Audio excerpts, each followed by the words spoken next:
blowing your diet in the candy aisle, basically. It's great. It's great.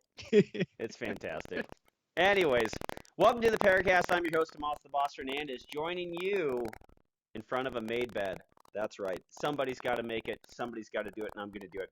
Join us on Patreon when I want to shoot neglectful parents. If you're a lawyer in the future, pretend you didn't hear that. Yeah, no lawyers allowed.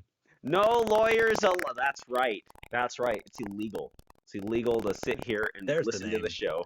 No lawyers allowed. I'm writing it aloud. I'm writing it now. Joining me tonight, shrinkflation has hit his back pocket and moved around to the zipper. It's Robert Wyatt. I was in the pool. It's still the funniest. That's the funniest episode. It's the funniest. It's the funniest thing because it's true. The pool is the worst thing ever for your penis. It is the worst. I remember getting out of the pool one time and I was just like, I don't even want to see this ever again. I'm fine. I'm fine. This is not who I am. Come on now, little buddy. This is not who I am. Also, joining us tonight, daylight savings times means he'll only be 2 hours late to work tomorrow. It's Jared Stepp. No, this week I actually have to go to work. I'm sad. Oh, you poor thing. You poor bastard. You might have to put in 22 hours this week. Damn the luck. Woe is me. I'm a cop. Where's my free food and ammo? Where is it? Yeah. Thank me for my service. I'm a hero. He goes to Harmon's. He goes, do I really have to pay for the salad bar today?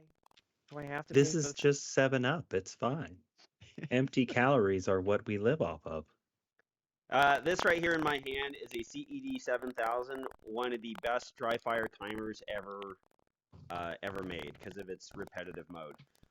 This thing has officially, it really does not run for more than 5 minutes unless I have it plugged into the wall. Its battery's finally taken a dive. Oh, it gave up the ghost. Yeah, and I'm in the market for a new timer, and honestly, it's a version of the CED with a repetitive mode with a battery would probably be an awesome selection to go through. And I was kind of pissed because I was just like, man, this didn't last me any time at all.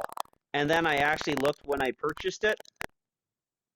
Just 2001? 10.2 years. It just lasted, a decade.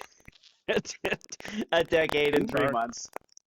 You could probably crack the sucker open and replace the battery on it. Yeah, I mean, if I leave it just for dry fire and leave it plugged into the wall, it's fine. It's not worth the effort to go out there and try to take it to the range and have something you can have fall mine. out on me. Oh, you're all yeah, all right, I'll take it. I'll take a free timer. I'll take that. And give me 10 CZ75 magazines. I'll even take the old ones you don't want. Choosy beggars now. Oh, did you? No, Tom? I did not. No, because I'm gonna be so disappointed in you. Oh, shut up! Right. You know what? You're the last. The only person on this show that should make irresponsible purchasing decisions is me. Yeah, you could, and we literally see in the background all the purchasing. That's like, are you looking the? Yeah, hide it, Robert. Hide it. There we go. If the camera went down to the floor, the total value which you would see on camera would jump from like $27,000, which you see behind him, to like $88,000, and then when you actually see the safe, it'd be like CZ shadow. This is factually correct. Don't go in that room there. Yeah, definitely don't go in that room. It just gets there's more. There's actually we had Andrew and I joked about this. There's actually more value in these two rooms than what we paid for the house. Wow. That's if he could sell what was in those two rooms. Wow. This is actually correct. Yeah. No. So yeah. Anyway, I've still been sitting there looking at those Shadow 2 prices. The Shadow 2 CZ Mind Virus that sticks in my head every once in a while. And Robert actually told me, don't buy one. And I was like, what? What does Robert know? Does Robert know about a Shadow 3? What's Robert has being on the same squad as Eric Graffel given him the insight on what's coming next? No. They're gonna jump. It's gonna be like the PlayStation. It's gonna just be the Shadow 360 The or Shadow the Shadow Pro. X. The Oh, Shadow, the Shadow Pro. X, yeah. It's The like, Shadow X. thanks for the weird naming convention there, Microsoft. Well, No, you know what? I think it's time. I mean, the Shadow 2 came out in 2016, and it just seems to make sense that they should be revamping it. The question is, I mean, how are they going to revamp it? What are they going to do? Put a bull barrel in it? I'm not entirely sure. I'm not even sure they would. It doesn't want have to a do bull the barrel? cost. No, it's got a bushing. Huh. I mean, it's an effective bushing. It works really well, but I don't know. I just don't see a world in which the Shadow 2 is just here for so much longer. I mean, it just makes sense. I mean, and CZ's going through, they're consolidating their line, which means that they're trying to get rid of like excess inventory, obviously because they made too many. But if you want to start making a new product, it kind of makes sense that you'd want to like start dumping all your old product off. I could be wrong. I just They made that. They made that. seems logical that 3's coming out soon. They made that Shadow Compact that they just came out with. They just came out with the Tac Sport 2, a few months ago. Yeah, but the compact.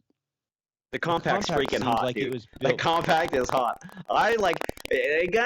CZ's got to be pretty freaking hot for me to go like.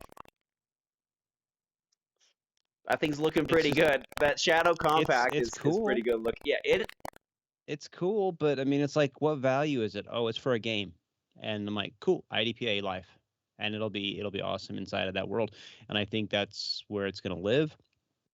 But is it functionally a gun? I mean, now, to be fair, is anybody actually going to carry a Shadow 2? I mean, hell no. But I mean, CZ at least recognizes that the gun has a marketplace. Yeah. But even then, it's like, I mean, the Shadow 2 has got to be the most popular carry optics pistol for people that aren't, being sponsored by people right now. I mean, everybody's shooting Shadow 2s, and so it makes sense that CZ would want to like come out with something that would upgrade that. The problem with the Shadow 2 is back in the day, they're kind of like the Subarus of the gun world. Are you saying they're gay? Yep. No, but there's a lot of dudes who like using the Shadow because it's not the cool thing. It was like, oh, it's a bougie, like, oh, Eastern European gun. Wow, this is so much fun. And now, though, it's kind of gone mainstream and everybody has a Shadow 2, like you've been saying. And so I think it's kind of losing a little bit of that sex appeal, which drew a lot of shooters to it. But obviously, like you well know, that's what might draw you to it. But when you shoot it, you're like, oh, wow, these things slap. They are great. Yeah. And so I do think that the reign of the Shadows and the Tanfos is over. Definitely I think the that you're Tanfos, starting to see a lot of other type of guns take center stage. You're starting to see other guns pop out of the woodwork. The PDPs, the Canics, the Walthers, the M&Ps. Well, I don't think those are the ones. There's a million options. I don't think those are the ones that took it over. It's quite obvious that the guns that took it over are 2011s. 9mm 2011s are the new hotness in USPSA. Right. There's a division for it, and everyone's going over there, and they're finding new ways to bling out. Like the Shadow 2 used to be the bling out for production and for carry optics, and nowadays it's just like, oh, I'm gonna get my $3,000 Staccato P. Right. The Shadow used to be flexing on the pores, and now it's just, yeah. That's actually the funny thing, because nice. There's a whole host of guns that are as much, if not more expensive than the Shadow 2s right now. Correct. The Shadow 2s are economical. You can get a Shadow 2 for cheaper than you can get a Canic Rival. Right. Rival Steel. That's crazy. And I mean, and it's debatable. I mean, it's the, what do you call it? The law of diminishing returns, right? I mean, at a certain point, I mean, unless you have Kevin Isaac's Canic, I mean, a Canic is generally reliable. I mean, the CZs are pretty damn reliable out of the box. You really don't have to do anything to them. No, and the triggers are 3 pounds out of the box. Yeah.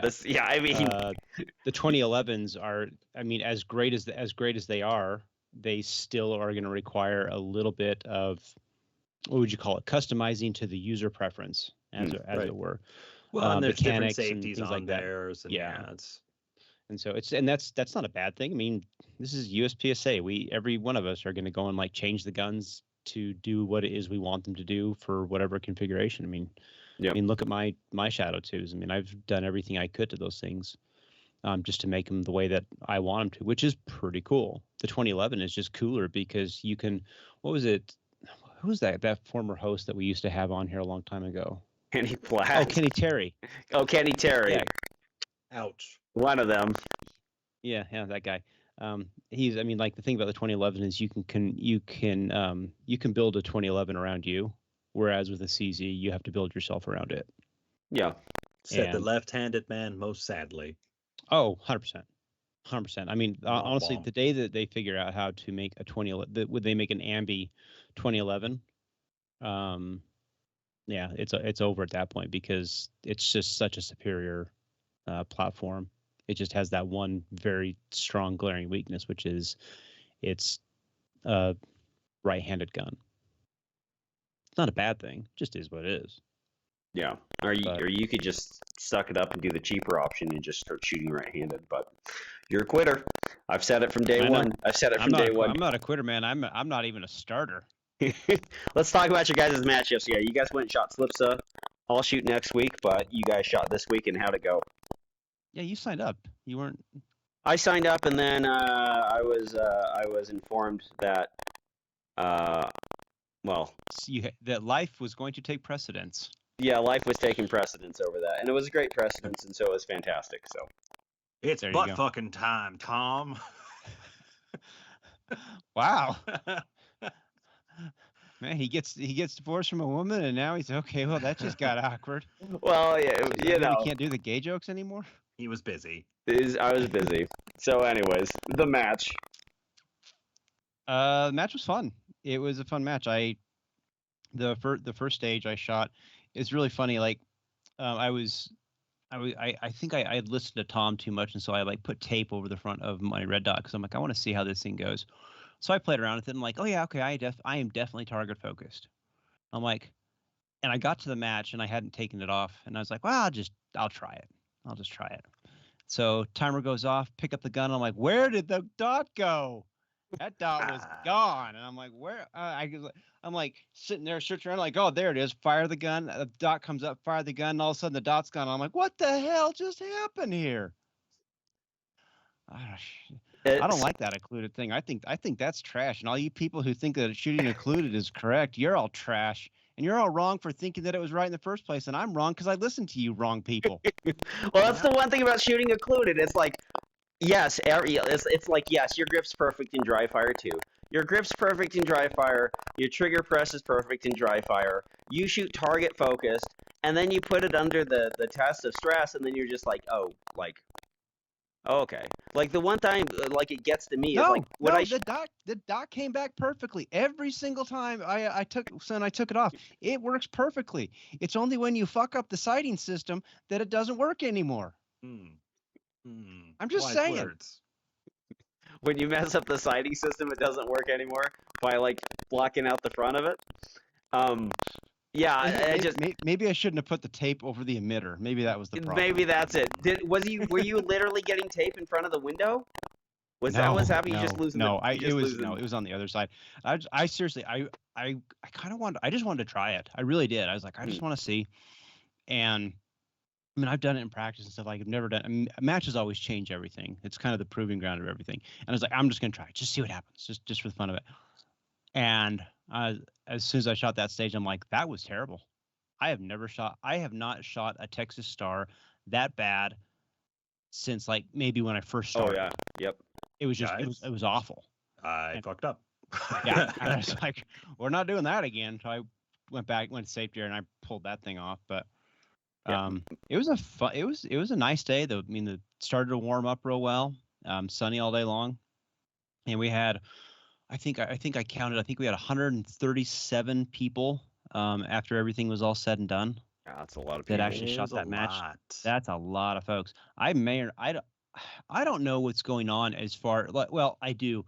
The match director has it in his head that he doesn't like that there's one squad 6, that always squads together. And so in his, pea-rattled brain, he like, I'm going to make the squad sizes really tiny so that people have to go to other squads. And then over the course of the week, I'll add slots to it so people can sneak into it, which is really, really stupid.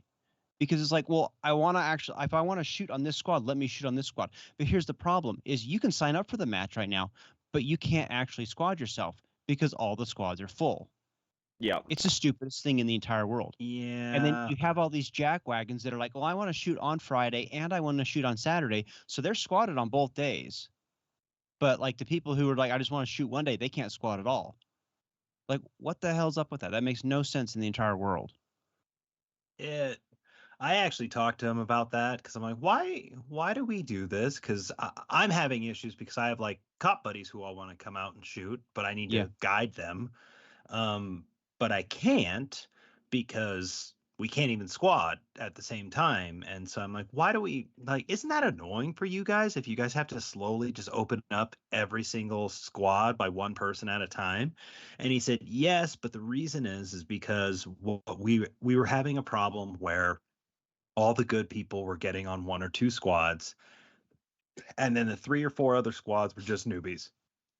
So then we would have to ask the good people to go and babysit these newbie squads.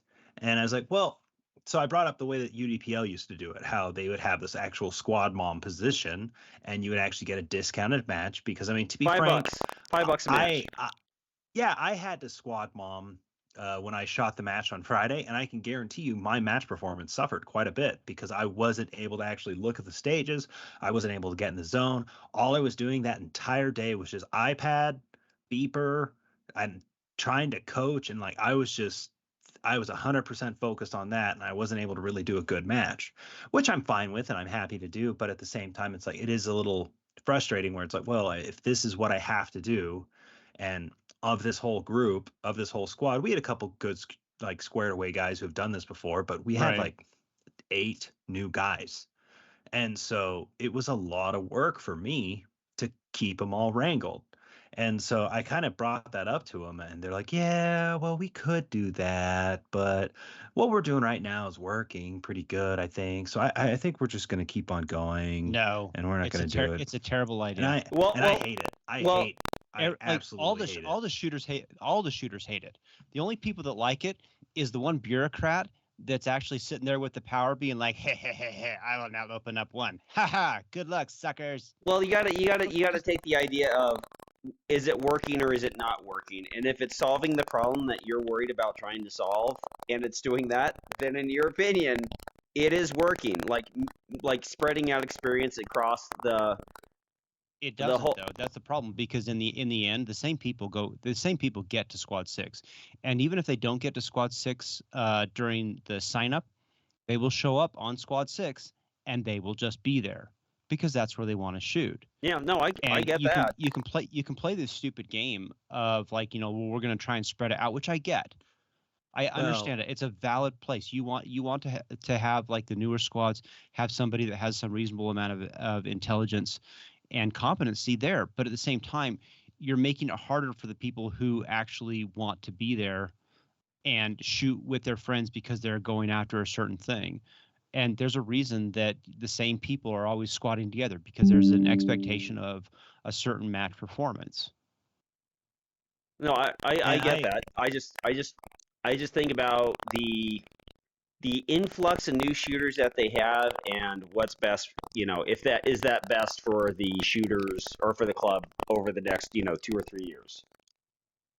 Well, and I also brought that up, Robert, what you said to them, and I was like, dude, that I understand like you're slowly tying this out, but like squad 6 is still the same. Squad 6 is still the super squad. Like the exact same people are on that squad as always. So I don't really see the argument for that, but it just doesn't make sense. There's no logic behind it. Well, sorry, there is logic behind it, but the practical effect has not been achieved. The same squads, I mean, no matter what you do, I mean, just go through and look at them. The same squads hold the same people, whether it's squad 5 or squad 6. The same people are squatting together, because shocker of all shockers, people want to shoot with their friends. No, And so yeah, I don't care who you I are. get You're that. going to show up and shoot with your friends. No, I get that. And like but even Tommy, when you were squatted, before you couldn't come Saturday, I was just gonna I had it in my head I was gonna come tell you just to come over to 6. yeah. And Well, if I couldn't get that, I was gonna figure out how to come to you because I would rather shoot with my friends. I don't get to see Tommy on a day-to-day basis, so I want to actually spend time and shoot matches with him because that's what I like to do. Yeah, and like I'm all for that, and I'm all for seeing my friends. I just remember how beneficial it was for me to squad with Steve at the beginning of my shooting career, to squad with you, to squad with the walkies. Like the amount of etiquette that I learned from watching Matthew and Mark Walkie shoot, like that made me a much better competitor. It made me a much better person on the range to be around. It made me like those people teach you the etiquette of what it is to shoot. And shooting with Kenny, and like there are people, because of these people want to be around the people they want to be around. They self-select. There's a lot of missing out that people have because they're not with those groups of people.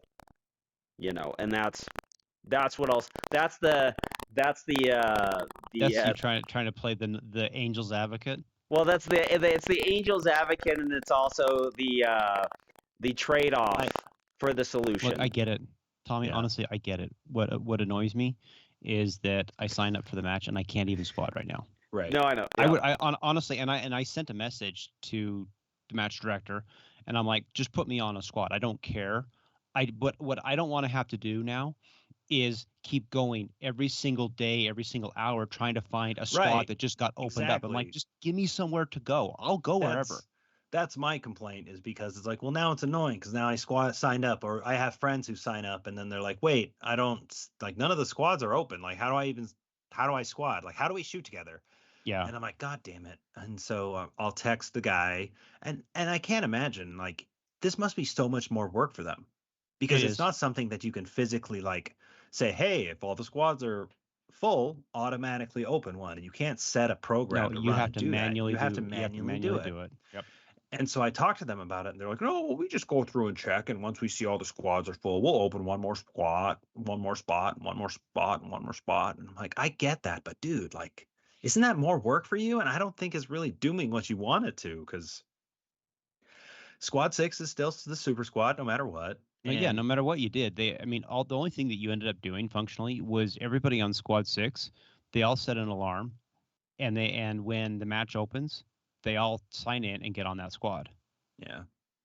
It's funny because all this talk, I remembered I haven't signed up for next week, so I just signed up. Yeah, I'm just signing up now. I was told hey, just sign up as staff because I paid for last week, and I told them I couldn't make it, and so they're like, oh, just sign up as staff for next week and we'll carry you over. Well, I mean, Jared will shoot on Friday, I assume, right? No, because I'm taking that Sourland class on Friday. Oh, that's right. Oh, he's going to be all sharpened up. So I'm going to shoot on Saturday. That are worn out. Because apparently, like Joey Sourland, his big, like, there's some shooting instructors which are really big on accuracy. Some are big on movement. Apparently, Joey Sourland is big on jazzercise. Not really sure what's up with that. So I guess we're going to be sweating to the oldies. So bring your wristbands. It'll be good. Oh, yeah. Robert, you're coming to that class too, aren't you? Yeah, I had nothing else to do, so I figured why not. No, I actually, I mean, listen, I know I need to figure out actually how to move faster. So yeah, it'd actually be really helpful. And I haven't like, exercised to Richard Simmons in a long time, so I figured, or why not get that going? Or exercise. You could have just said, cut the sentence off, economy of words. We all get the same point. Why do you have to do me like that, Tommy? Why do you do everyone else like that? Jared, he got something nice in his hands, and that came in, and yeah, it kind of like hits my 2011 button. He got Jared, a gun, though. Let's talk about it. Yeah. Show the peeps. So I finally got the tactical steel custom gun showed up. It showed up at the FFL, of course, Friday in the afternoon, so I wasn't able to pick it up until Monday in the morning, which was a bit of a Debbie Downer, but that's all right. And picked it up. Gun looks great. Fit and finish is great. It's interesting though, because you know how like with a lot of those really high-end 2011s, like the Atlases or the Infinities, you have that like super like buttery They're all made with slide. like really good equipment and like, quality. It's not But chatter marks. they're just like they're very like buttery is the best way to describe those when you Right. rack the slide and stuff. This one, it's tight and it's good, but it doesn't really have that super buttery feel, which kind of surprised me. And I was a little disappointed when I first picked it up. But the thing is, it shoots like a son of a bitch. Taking it out, and I shot the match yesterday. I placed third overall, which is higher than I normally place, especially when I was squad bombing the entire time. That was the first time I ever shot the gun really at a match. That was the first time I shot the gun at a match. I zeroed it a couple days beforehand, but I really hadn't done any good dry fire, like some good practice with it. Live fire, anyways. I did a lot of dry fire, but no live fire practice really with it until that match. And the gun shot great.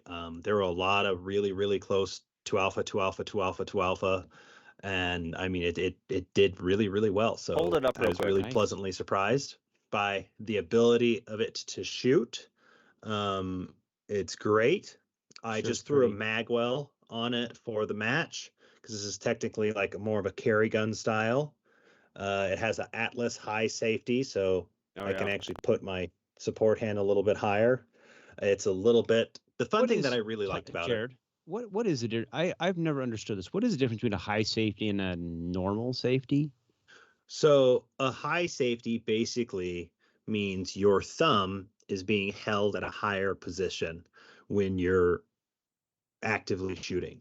So for Okay. me, what I always teach everybody, and this is my opinion on how a correct way a 1911 should be shot, is your thumb should always be applying pressure to the safety, whether it is pushing down or pushing up. You should always have positive pressure on the safety so Why? you know the condition of the firearm at all times. So right now I'm touching the safety and I'm pushing up so I know it's unsafe. I know this will not fire. Now I know the safety is down. I know I can shoot the gun. It's the same way that I shoot an AR. An AR, when I'm shooting an AR, I'm positively pushing up on the safety, so I know the safety is on, or I'm positively pushing forward on the safety, and I know the safety is off. Because that way you always have a tactile, you know what the condition of the gun is versus if you just press off and now your thumb's up here and you're shooting, guys will accidentally bump up the safety with their support hand. There's a million things that could happen. But if I had positive pressure downwards on this and I come up and try to get my shooting grip, if I'm pressing down right here on the high safety, I know that it's still the safety is off. So there are some people who disagree with that. But no, I don't. I think it's logical. I know with my 1911s and my 2011, the Prodigy, for that matter, I have my safety set so that when I turn it off, it's not getting turned back on unless I like use two thumbs and jam it back on. That's the USPSA answer, and I know that's Probably. what Kinney does that as well. That's where I got it from, for sure.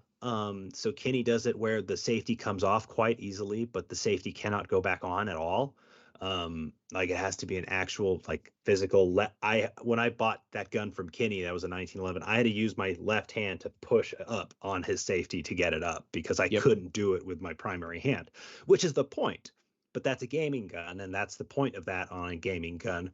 Whereas from I don't want to say a real world perspective. No, but it's a fair statement to make. It really is, because there's if you're a difference use between this gaming gun and tactical, right? In not gaming situations, I would definitely. That's how you want to manipulate your safeties. Just like with an AR, it's the same way. In a real world scenario, that's how you want to always manipulate your safeties. You want to and it doesn't matter what gun it is. In my opinion, that's best practices. Yeah, the hardest thing I had was just that when I would under recoil the safety, just the way I hold a gun, which is probably a very CZ way of holding a gun, the safety would inherently try to flip itself back on. Right, and that's the point of the high safety. The high ride safety is alleviates that problem a little bit, where you can get that high grip still. The high safety, from my understanding, like a high safety, so basically on a regular 1911, when you safe it, put the gun on fire, that is a much lower position than the high safety. Basically, a high safety's position on fire is the same equivalent to a regular 1911's position on safe. Oh. Correct. So right that, now that would actually be useful then. This is off safe. This is off safe. It's in the fire position, but it looks like it's in a safe position. Right. And then if you put it up, it actually can go all the way up there. So that's the point of that. But I mean, it's just something that I find. Right, an ambi. Do they make that Correct. as an ambi? Yeah, this is an Atlas. This is an Atlas shielded high safety, and this is just one that I've used before and that I found that I really liked, as opposed to just the normal safety. Yeah. And so that's the thing that I really like about Tactical Steel Custom is you get 100% pick every single part of your gun. I got to pick the trigger. I got to pick the grip. I got to pick the safety. I got to pick the slide serrations. I got to pick that I wanted a more traditional style 1911 where I didn't want to go full bore Kentucky Fried Chicken with limb cap customs and just cut every single hieroglyph on there. Slab side, baby. It was a nice, clean. I had this beautiful high power butler cut done here that looks really classy, looks really good in person. He matched it as well to the attack rail, so I think that looks really good. Honestly, in person, the gun looks absolutely beautiful. Again, the only thing that I wasn't too as happy about was honestly that it just, like, it's tight, but it's not nearly as buttery smooth as the Atlases that I've played with. But I went at the range on Friday. There's actually another guy there who had an Atlas Athena, which is the comparable to this. And I shot his, and then I shot this, and this shot better. Like, this noticeably, I did bam, bam, bam, bam, bam, bam, bam, bam, bam, bam, bam. Grabbed his gun, bam, bam, bam, bam, bam, bam, bam, bam, bam, bam. And I'm like, this shot better. This is a plastic gripped gun. It wasn't the metal frame. It did not cost $7,000, and I got to pick every single aspect of it. I dig it. That's awesome. So, well, this thing's really gritty. Well. This thing's gritty too, and it shoots lights out. You know what also was super gritty and shot freaking lights out? My damn TRP. My TRP will shoot an inch at 25 yards. It's so like speaking of guns you no longer have. How's that PDP? I still have it. I still own it. I decided not to sell it. I still kept it. I loved it. I'm just it's not a knock on spending the money on the guns. What it is like sometimes some of the guns I've had, which have been the most buttery smooth, have been the most inaccurate guns I've owned. Well, and there's actually something to be said for that, where if that's what you're really going for is just trying to get that buttery smooth, sexy, I can just sit at home and go clock, block. I was going to say, Jared, that's actually, I mean, if you take my Shadow 2s, my oldest Shadow 2, it's buttery smooth, and it's coming up on, I've had it since 2017, so it's 8 years old or something, 6 years old. I can't do math. 7 years old, but you're working at it. You're getting there. I'm not an Asian, but no, okay. I mean, you can get a buttery smooth. But Tom, you're right. I mean, like it isn't everything. I mean, if the gun is stupid accurate and it runs well, I mean, cool.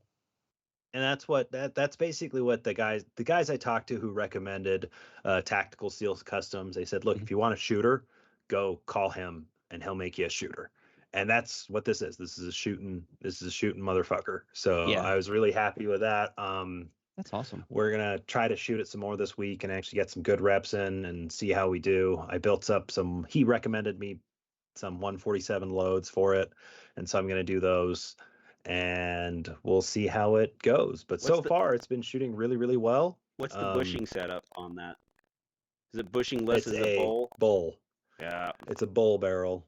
And I really like this configuration right here with the Surefire X300 on there, because this feels like I'm shooting and moving with my Glock, because I get practice often with my Glock 17 because it has the Surefire on it. It's actually a 17 is the same size as a Commander 2011. So it felt really similar. It felt really familiar. I really liked just this aesthetic, this manual of arms. It just felt familiar, even though I really hadn't shot it that much. And so I've been having a lot of fun with it. And I actually planned on having it be my concealed carry gun, but with the way it shot better than my Warwick. So it's like, maybe I'm just gonna have this be my new limited optics gun, and this will just be the new match gun. So I'm kind of excited for that. I might buy a Hollison 507 comp to put on here because the SRO looks weird because the Atlas. He uses the Atlas mounts on here on the back, and it just leaves like a little bit of a gap underneath the SRO, and it looked funky, and I didn't like it. So if it doesn't look good, it's not going to shoot good. That's a huge, really important thing. Hey, the aesthetics are really everything. Let's be honest. Is it steel frame or alloy frame? Steel frame. So it's a steel frame, steel everything, and then plasticky grip. That it was. I think we got this from Dawson. Yeah, I put some grip tape around it since I can take it off if I'm going to use it for actual concealed carry. Sure. But if I'm just using it as a gamer gun right now, breaking it in, basically, that's what I'm doing. I just taped it up. So. Yeah, that thing's freaking awesome. That's a baller pistol. Really I like it aesthetically too. And it's nice that you kind of made it Glock 17 size. So when you're, you got your Glock 17 kind of size gun and your reciprocating weight's basically about the same. And then you get your sport little speedy trigger on it. And so, no, that's pretty freaking nice. Why did he say 147s? I think it was just the barrel twist or something. I don't really know. I just texted him because I was like, I've been shooting some 124 loads out of it, and I was getting like a 2-inch group, which isn't great. And so I was like, what's up with that? And so he said, I try 147s.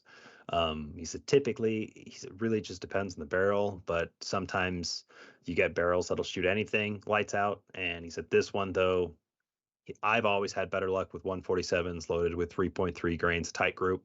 So I loaded like 500 of those the other day, and we're gonna hopefully be able to try that out later this week. What did you shoot at the match?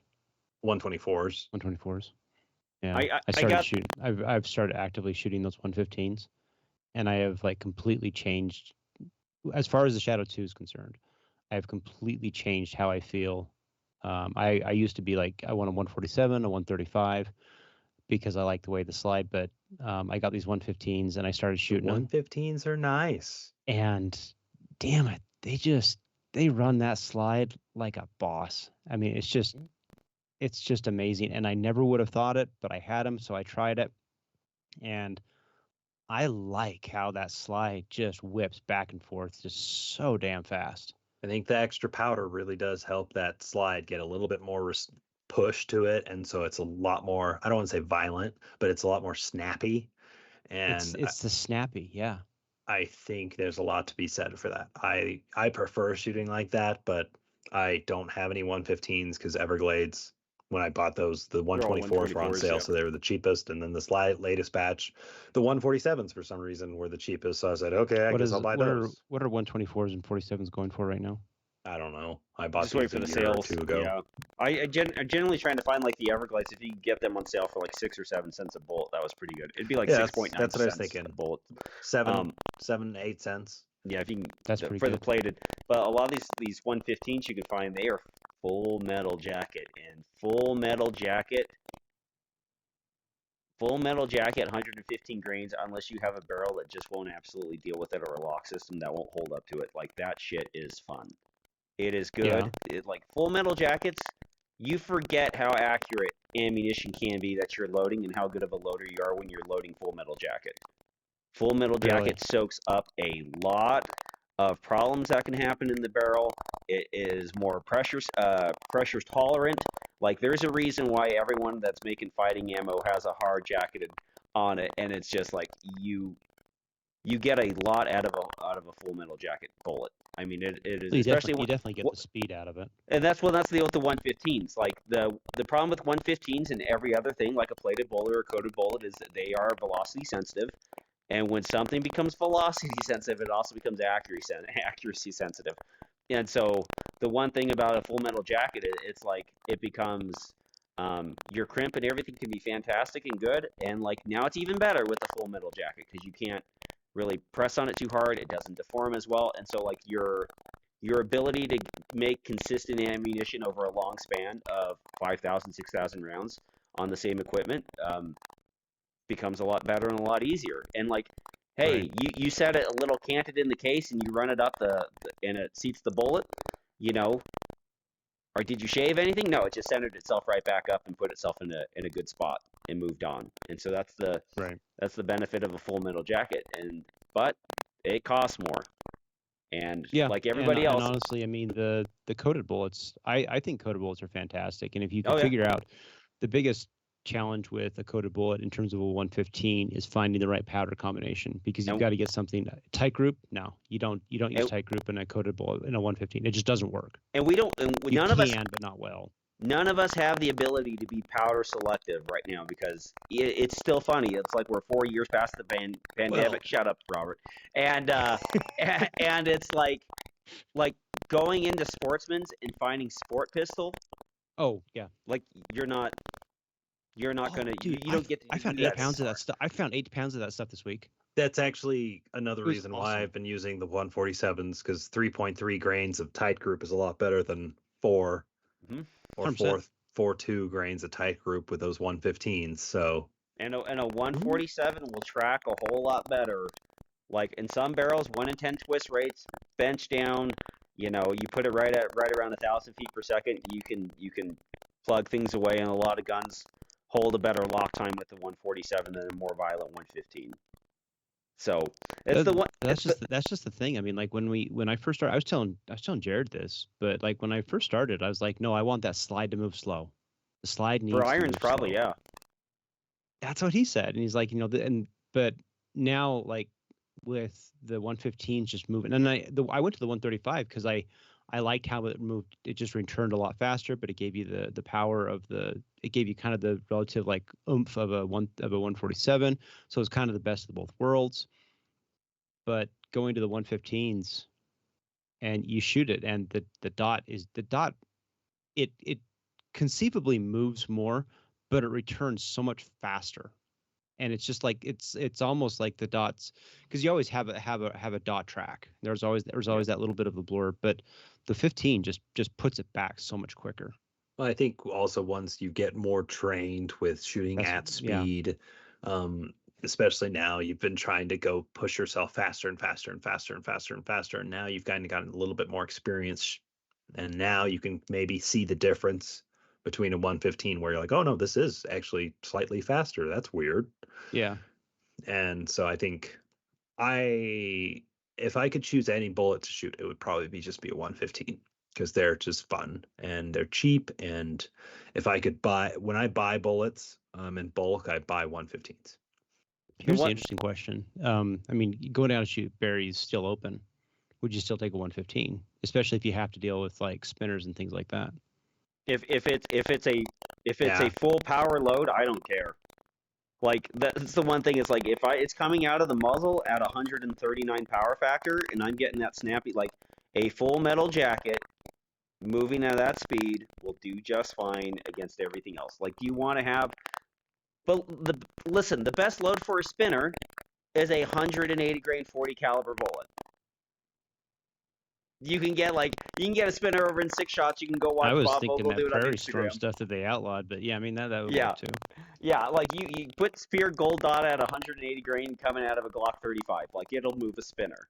But yeah, but that's what Steve always talked about. It's like where you can put more oomph into a bullet, but now you don't know how that bullet's going to track in your gun.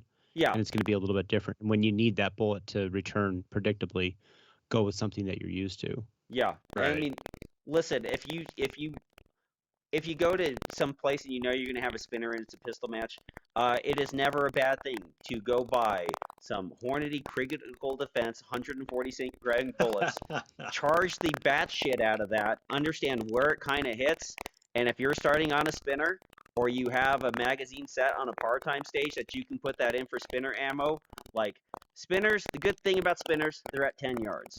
There's no spinners at 15 yards in a pistol match. There's no spinners at 20 yards at a pistol match, and there's no spinners at 7 yards. They're at 10 or 11 yards. First of all, keep your voice down, because Dan Long listens to this, and that mother effer might be like, "Oh, I'll show Tom. I'm going to stick one at 20 yards." He'll be like, "I'll put it at that," and then they'll do the staff match, and they'll go like, "F it, we're not doing this. We'll bring it on back." But are we going to Barry's? Should. I am. I'll be down there. I told him I'd come down and work it, and so I'm definitely going down there. I know Kevin Isaac's going to be there. He's taking his family. Oh, what is it? The second or third? It's first or second? It's the first or second week of April. I think it's the first weekend. Okay. First week of April. It's a great one to go to. And on the plus side, I happen to have a spinner. I've had one for a long time, so I'm going to bring those 115s out, and I'm going to figure out how to make it work. And then he's going to get some 147 critical defense and load those shit up with five grains of tight group. The one thing I'll say about 115s is that 115s generally work better with factory sprung guns. Like the snappier thing, the heavier recoil springs help aid in the return. So instead of going from like 17 to 13 or 17 to 11 pound recoil springs, like you go to 15 pound and be like, oh, okay. Like this. That's actually really funny, because I'm now actively reducing the recoil spring weight to try and get that slide to move faster. Increasing or reducing it? Increasing the slide velocity. Yeah, like 147, it just seems like the track with a 13 or 11 pound, but man, you get to 115s and you're like, dude, this thing is jumpy. I feel like I'm bottoming out on the slide a bunch, Yeah. So. Well, Jared Fox, I mean, like years ago, we shot a match. I think it was Area 8. And he was shooting 115 grains from blue bullets, and I'd asked him why, because he was shooting it out of the shadow too. And he's like, I just think that the heavier the gun, the lighter the bullet. And I was like, okay.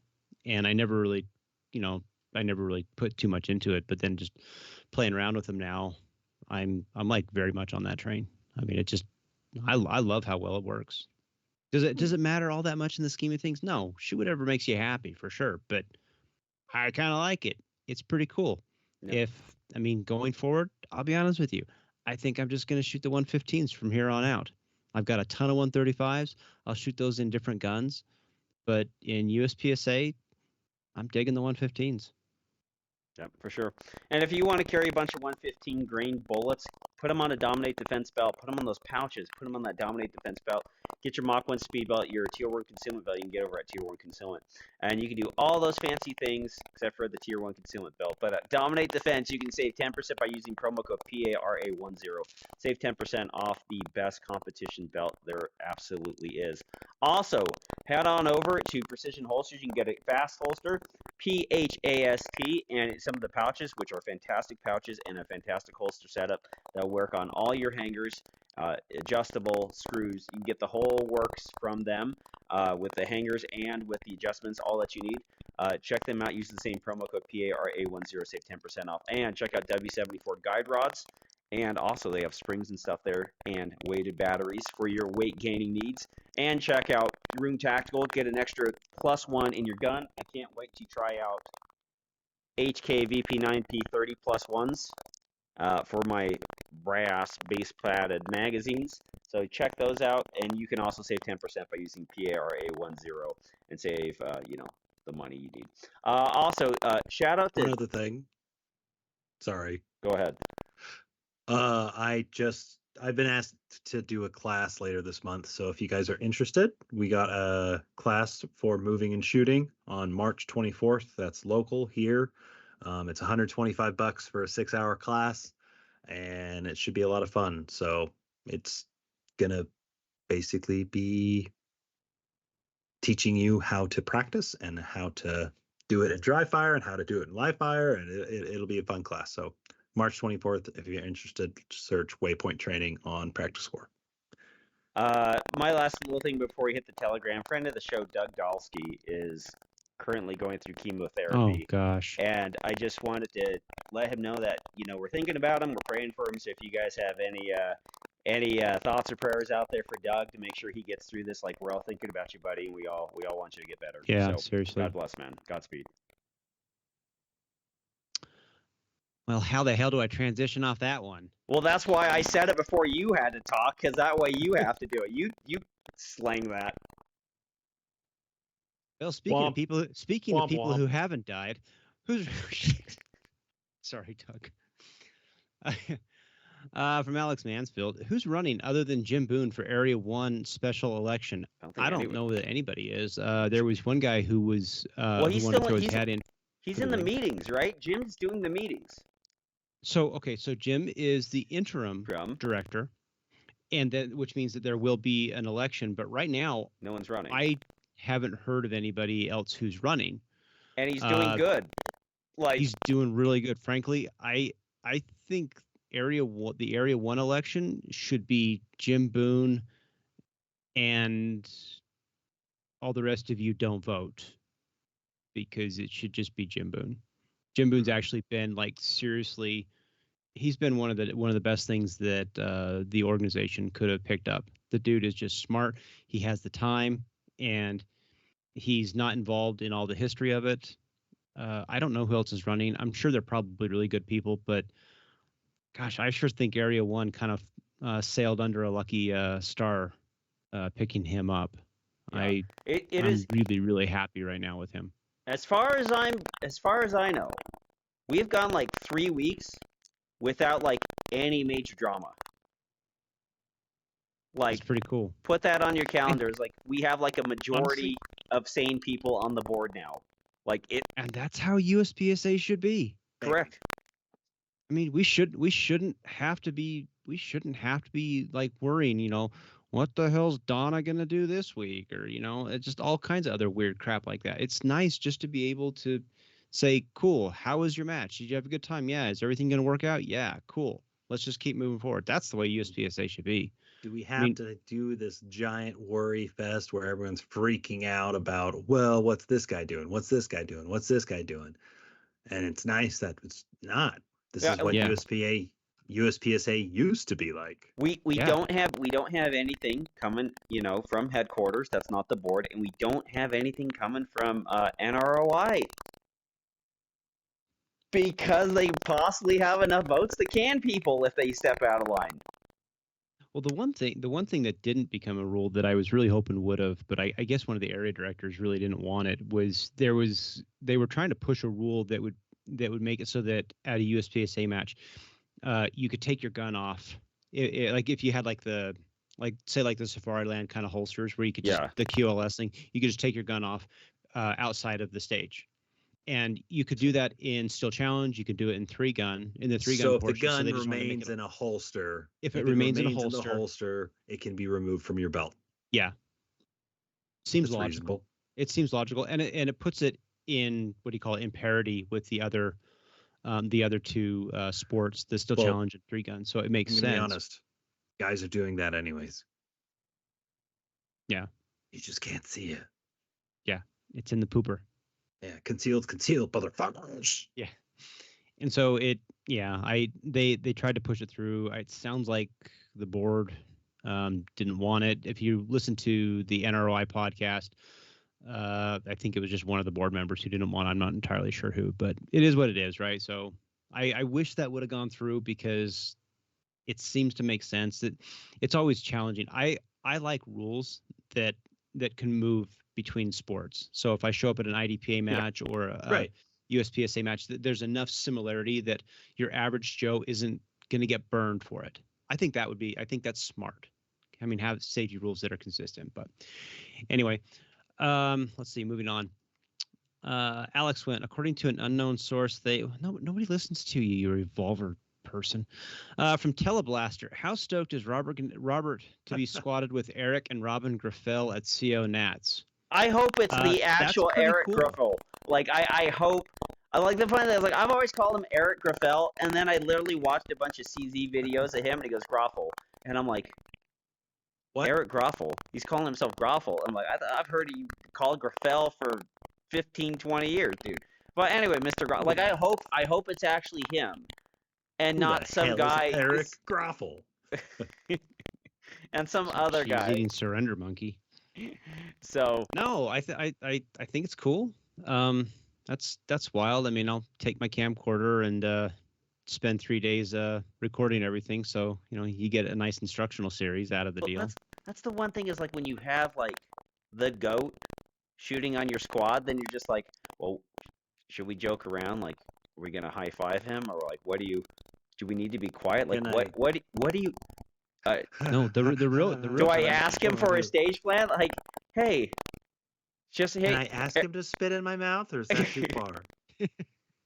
And then the you're real question is what is his walk-up music? oh, I don't know. That's the real question. Freaking the Imperial March. If it's not Phoenix, kick his ass out. Well, the one thing about him too, it's like he's the one person in the world you would love to ask, like, what's your stage plan? And also the last person on earth you're gonna walk up to and go, what's your stage plan?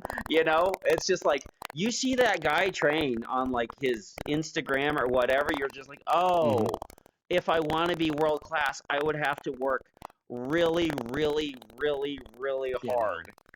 And it's even some of those indoor like swingers and stuff he does on that thing. You're just like, holy shit! Like this person's a different level. Like he's Paul Atreides. He can see the future. I think it's gonna be fun. Here's the question though, is why is he not on the Super Squad? That's the real question. Who says he's not? Well, I'm on it, so obviously he's not on the Super Squad. Also, it's not fun to shoot on the Super Squad, because going back to kind of what Tom was talking about, when you start shooting with like serious people who are like, I'm sport, this isn't a sport, this is a competition, I gotta be serious. You can't run around and make penis jokes. You can't run around and do stupid shenanigans. Like, shenanigans are not allowed on the Super Squad, because someone will get mad at you and be like, this is serious. I have my livelihood on the line here. You need to stop with your fucking bullshit. And I'm just like, okay, well then, fuck off. bye. Yeah, and the other part is too, it's like Super Squads have people that are around them to help them out, and everybody else is just like, well, why do we want like a 50? They're called squires. Squires, and we want a 50-person entourage hanging out behind. Like, dude, good. I always just thought it was funny when we would work nationals and the Super Squad would show up, and as far as reset, like they'd always have like their wives or other hangers on that would run out and reset it for them, and I'd be like, it's literally what the it's hell? like they have somebody following them with the banners, and they're just coming out. They're like, all right, bravely brave Sir Robin, Sir Robin, Sir Robin, bravely brave Sir Robin. He's here to who shoot the best Super Squad kind of guy I was ever around, I thought, was Travis Tomasi. The dude was, I mean, and he's this way on. I mean, we took that class with him, but it was like on and off. He was just like, he'd come up, shake your hand, hey, how you doing? And he'd talk to you for a second. He was just really sweet. And it's like, that's pretty cool, because he's just a dude. And like, but I've seen some of the others that are like, go reset my poppers, peasants. I was like, fuck off. Well, but again, it does come back down to like, a lot of it is, where are they at in their life? Like, what is their job? What is the sure? Because a lot of those guys, that is their job, and if they don't perform at that match, they could get axed, or they could lose contracts, and so I mean, I understand it, but at the same time, I am all about make USPSA fun again. That is my whole shtick. Is trying to make shooting sports fun again, and that's what the Not a Cop match is about. That's what the cop match is about, and that's what I try to do when I go to USPSA matches. I'm running around, I'm making potty jokes, I'm just running amok in general, and everybody who normally shoots with me, typically, I'd like to think, has a good time, because we're a fun squad. And if we have to DQ someone, we DQ them, and then we follow them for the rest of the day with a bell and scream, shame, shame, shame. And I am now going to go buy a bell, and I am going to do that. Right. Shame bell. And so we got to have some fun with it, though. Like, hey, even if you do something bad, if you didn't shoot one of us, then we'll joke around about it. And honestly, if you do shoot one of us, we'll probably joke around about it. And so that's my whole thing. And it makes me sad when guys get so into the sport where it's just like, no, I guess this is serious. And you're just like, okay. And it's funny, Jared, because you see people like go through that. What would you call it? Just kind of that transition in their life. I mean, they come in and they're really excited to be a part of USPSA. And then they start getting really good. I'm going to be really serious. I'm going to do this. This is very important to me. And they, for some of them, they burn out. Actually, they burn out, and they'll get to the top. They'll hit that G or something like that, and then they realize that, oh, there isn't sunshine and rainbows and people like, rolling out the red carpet. You're just another guy with a letter behind his name, which is cool, but it's just what else is there? But no one gives a shit in your Tinder profile or your Grinder profile. No one cares. Or even your kids don't care. That's the thing about this sport. Like, you make Grandmaster, like, we're going out. They're like, why are we celebrating again? Oh, I make Grandmaster. 7 minutes later. What's that? What? Who cares? Yeah. It's the saddest reality that, we all do these things on Saturdays and Sundays. And then we go in on Monday to work and people are like, what'd you do this weekend? I shot a match. You're like, cool. Hey, can you make sure to get those pages copied for me? Yeah. Nobody Can cares. you go get my coffee now, peasant? Well, Yeah. the other is like more it's- people know who Elisha Dickens is because he smoked some kid with an AR-15 in a mall than knew who Eric Graffel is. This is factually true. That's how this true. much means. There isn't a drill named after Eric Graffel, but there is a drill named after the Dickens. Yep. And that's and you know who would win in a gunfight between Elisha Dickens and Eric Graffel? Elijah Dickens.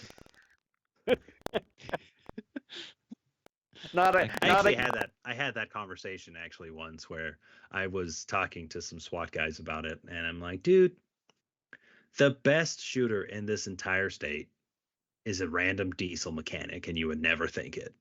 But I guarantee you, if I give Kenny Terry a Glock 17 sim gun and he's shooting little paintballs, you would be dead before your holster, before your gun even cleared the holster. Like that's the reality of this. They're like, yeah, but what if my tactics? What if I do this? What if I do a barrel roll to the side? I'm like, he's just gonna shoot you moving. Then it doesn't matter. Like it doesn't.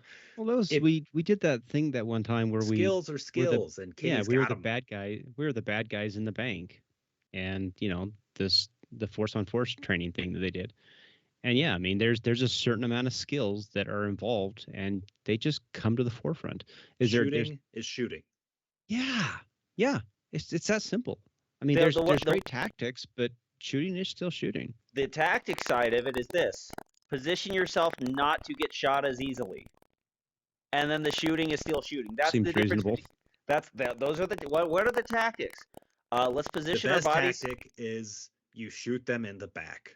Yeah, the greatest tactic ever is you're indoors looking across the street. They're outdoors. They can't see into your position, and you shoot them in the back of the head when they're not looking. And you say, surprise, gotcha. You have your Viper 2 to 10 PST, and you go hit them with some 77 grain OPM, something like that. That's the tactic. But as far as the getting into conflict and getting into range with people and looking at people who are looking at you with guns. Yeah, you've already lost at that point. Right. The tactics, try not to get shot. Skills. A fist fight. It's just like a fist fight. If you get in a fist fight, are you going to get punched? Yeah. If you get in a knife fight, are you going to get stabbed? Yeah.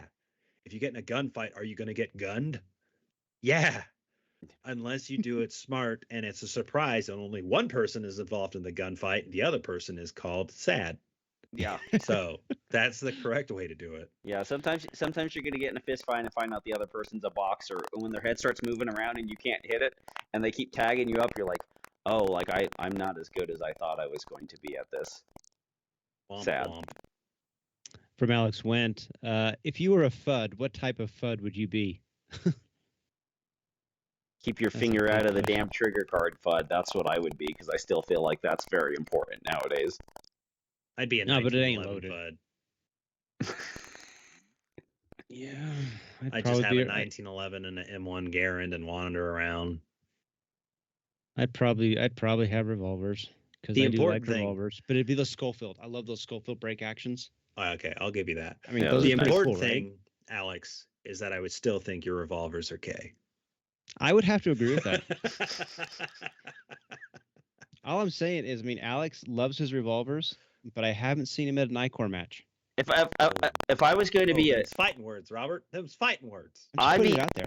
I'd be one of the FUDs who has Desert Eagles.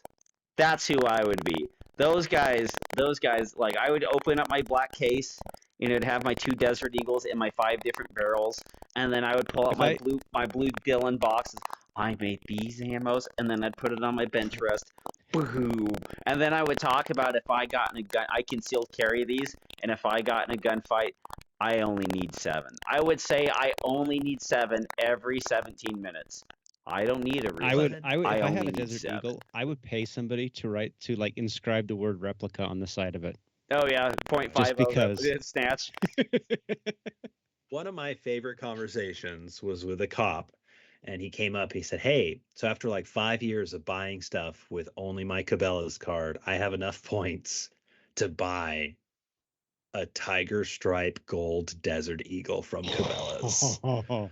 And that's what he did. He used all of these points, like it was like $2,000 worth They're like of points, $2,400. Yeah, they're expensive. just to buy that Desert Eagle. And he got it, and he showed it to me. I'm like, you are such a fucking idiot, but I love you. This is amazing. I seriously want a Desert Eagle, and I'm just because it's the worst gun in the world. It's I mean, it's terrible. A But Agent 357 Smith uses it. A 357 so Magnum funny. Desert Eagle would be fun. Like a 50 Action Express, you're just like, I can't feed this. This thing is expensive. Like Stop! I can only get so erect. Right? It's a dumb gun. It's stupid. There's like I don't know why it was ever invented, but I mean it's up there like like number 1 or number 2 on the stupid guns that have no purpose but would be really fun to own. Yeah. Because it's just dumb. But I kind of want one. And if you do it, you may as well go all out. Get the Tiger Stripe. Hell, get the gold plating. It doesn't matter. Oh yeah. I mean, if you're the gonna more get, if you're gonna gaudy you get a make it, Deagle, if you're gonna get a Deagle, it's got to be Tiger Stripe. And if it's Tiger Stripe, it's gotta be gold. they almost all come ported now too. Like it took them like 30 years. They all have like ports on the end of them now. But that's the funny thing is Can you shoot it from 50, this position? Yeah, from the 50 the 50 AE, it doesn't recoil a lot. It's not a real hard hitting round. Well, the one thing too is that those things are gas operated, so you do have gas bleed off. That's the one thing that on a Desert Eagle, it's not recoil operated. It's a gas piston operated, and the bolt head kind of moves really? in. Yeah. Yeah. The bolt head moves in like an AR-15. The scariest thing I ever had, I was 20 years old. I was with my dad. I rented a USP 45 and a Beretta M9, and the people next to us had a Desert Eagle, and they didn't know how to cock it, and they're trying to cock it, and I'm to the left of them, and they kind of do the body turn while they're trying to cock it to get enough thing, and I got swept by a 50 Action Express. Nice. We had a family come in. This was when I was working at the Armory forever ago. We had a family come in. They're from England, and they want to do the American experience, and the freaking hell, the dude who was working the back counter, he gave these people who never had fired a gun in their life, he's like, here, take this gun. Gives them a fucking Desert Eagle. The guy takes it back there, fires one shot. He had his thumbs crossed up, and just railroad tracks it down. He comes out dripping blood all throughout the armory, and I'm just like, oh crap. Grabbing like the med kit and like trying, we packed the guy up and got him sent off. He had to get stitches and everything, but it's just like, oh my gosh. No. That was the day, like the day after we had this like huge like meeting. It's like, listen here, numbnuts, stop giving people who don't know how to shoot a gun the biggest gun we got, because just because you chuckle fucks think it's good, it's not good for business. Yep. And remember, the only gun that I will ever spend more than $2,000 on is a Heckler & Koch Mark 23, and it's the size of a Desert Eagle, but it was made by very, very smart Germans who know exactly what they're doing, because they were like, listen, you guys need to shoot people in their sleep, and we're the company to get that job done. And we hate Jews, so it's a made win. It's hooray.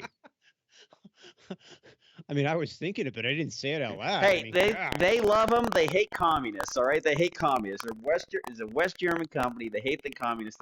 Okay. West Germany. They're gonna get it done. It's different. It's for killing centuries.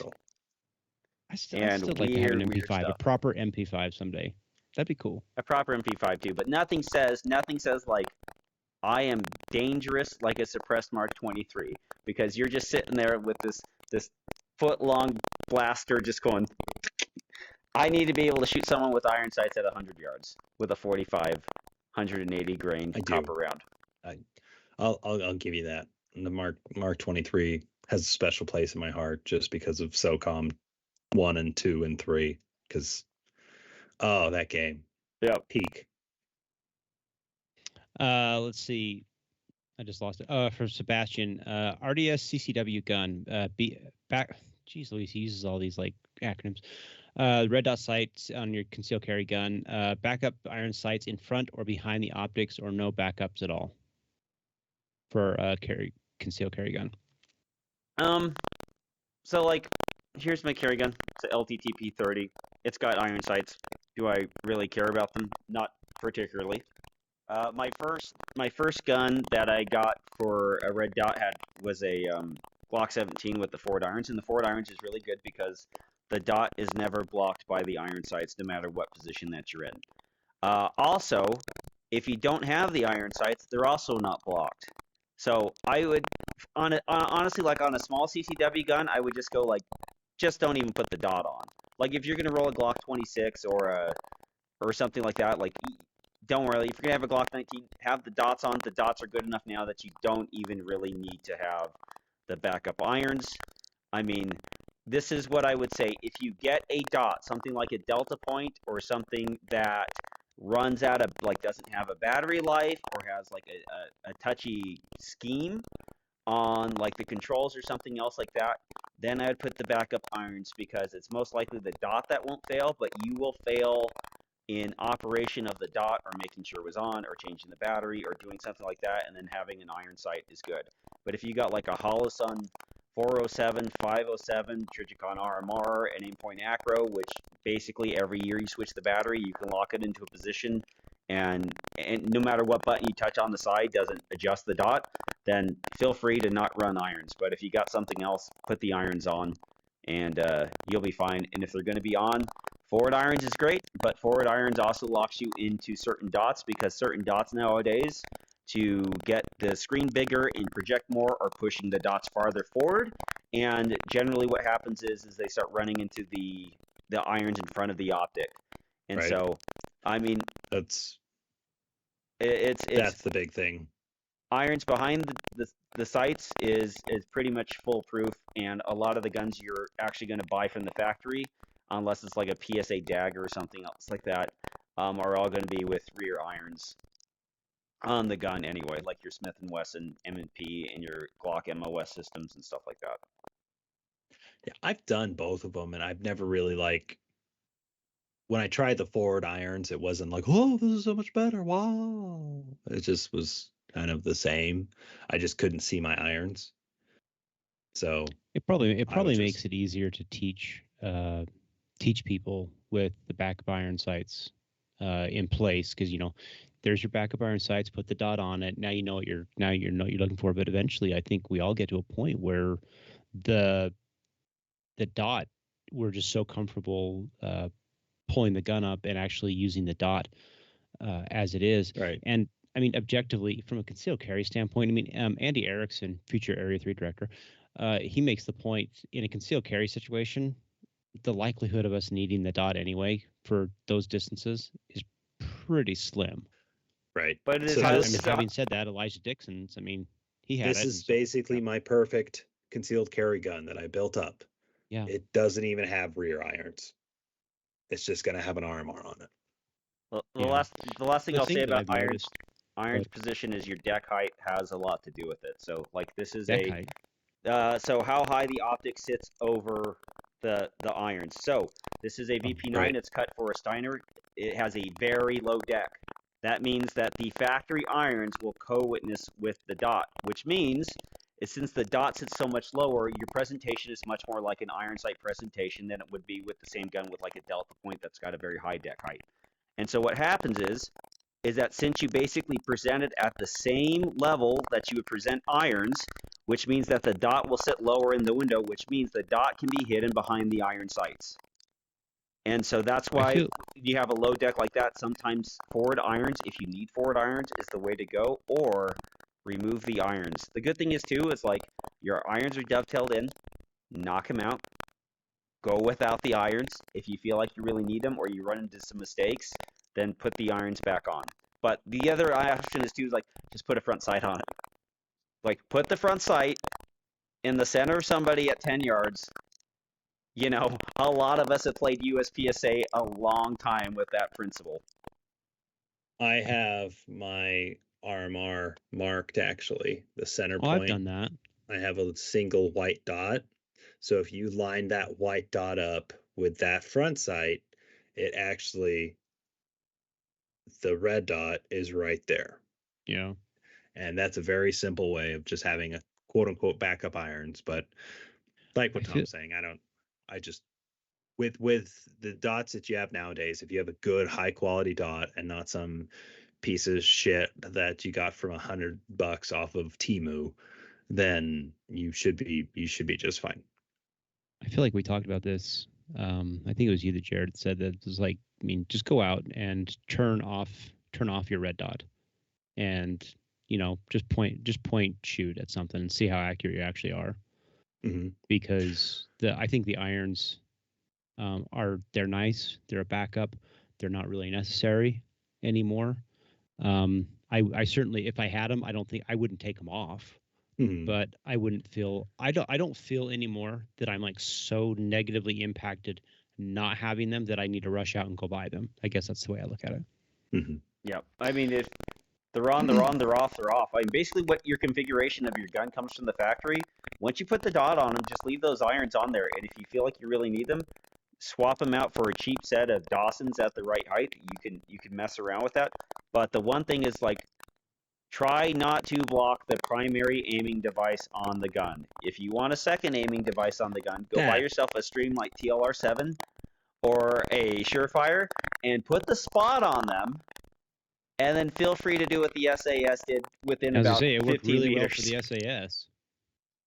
That's one thing that drives me nuts, is especially with RMRs. So for instance, our SWAT team, they listened to someone who was not me, and they thought he was a genius for his backup iron sight recommendation, and he got the Dawsons that are like for the Delta Point Pros. Yep. But it's for your RMR. So instead of having, realistically, like if for those of you of video, if you have your backup irons, they should go just a smidge over the RMR for if you're behind it, just a hair. That's Like all you want. A lower sixth co-witness. Yeah, that's lower because this is the backup to the backup to the backup. Like, we don't really want to use these, but the ones they got are like up to here, so they cover like half of the usable window, because the usable window of the RMR really is not that much. It's just from this top point to that top point. And so to put your backup iron sights like a quarter, half an inch into that viewport, it's like, great, now instead of half an inch of a viewport, now you have a quarter of an inch of viewport. Good fucking idea, guys. Well, and it drives me nuts. But they considering just do this most of those, even those SWAT guys, they're still, I mean, really, when it comes down to it, they're still using the iron sights, and the optic just happens to be a confirming. Most of them are just agent. point shooting. There you go. But I got so mad by that, because when they showed me the rear sights they're putting, I'm like, why the hell did we go with those? Those are massive. And they're like, well, this guy said we should do it, and so we just thought that he would be right. So that's just the best choice. Yep. I'm like, that's the dumbest fucking idea I've ever heard. Like, that's even one, these are more expensive than other options you could have got. And two, it's like, these are massive. They're so big. Those iron sights stop my duty Glock from being able to be used in certain holsters. Oh, wow. Because the front sight actually has a wide base on it, so it won't go in certain holsters because it hits. And so it's like, this is, oh, I know what you're talking stupid. about. That is stupid. So dumb. Yep. Last question from Andrew Fisher. Why does the U.S. have USPSA and not just IPSC? I've always been curious. I don't know. Because we like to shoot people in the face. We get our own targets. We get our own targets. We get our own little rule sets that we get to play around with. But people, it's the proverbial grass is always greener on the other side, right? People have this. They get mad at USPSA and they think that the next thing is always going to be something better. Why don't we just go back to IPSC, or why don't we go to PCSL or whatever? But speaking IPSC specifically, IPSC has its own rule set, and IPSC's rules are actually a lot more restrictive than what we have in the United States. The things that we do in USPSA allows us greater flexibility. We have a substantially different gun culture than the rest of the world. And so it doesn't make a lot of sense for USPSA to be completely lockstep with IPSC. I mean, there's a ton of similarities, but by and large, I mean, the United States is just so different. It doesn't make sense to try and live that world. I think you can do it if you want to, but I'm sure there's probably a whole host of reasons. But at the end of the day, it could probably just easily be summed up by the idea that we're America and we really don't like being told what to do. We won our independence. Why don't you go try it yourself? Try it yourself. Go fight a war with IPSC, and then you can go through a period of time where you have an elected board that's absolutely dog shit for you too. I guess that's the one reason. Actually, honestly, if you think USPSA is bad, I actually know this. If you think the USPSA board of directors is bad, get involved with IPSC, because those guys have a whole host of random, like, stupid, janky, corrupt shit going on. Oh, what? The grass isn't always greener on the other side. The grass is greenest on the side you water it. Or in America, because we're number one. Everyone knows it. For Super Earth. For democracy, for managed democracy, for liberty, call in those airstrikes, get those mechs down, and do it while listening to your favorite podcast, the PARAcast. Thanks for downloading, listening, and subscribing. We appreciate all that you guys do for us, and we'll keep doing you the way you want to be done in your ears for another 405 episodes. For Robert Wyatt and Jared Stepp, I'm Tom Nelson. Saucy minx. Bidding you peace, love, and soul as we depart into the open waters of the sea of life on a little tugboat we like to call the PARAcast. Good night, everybody. Doot doot.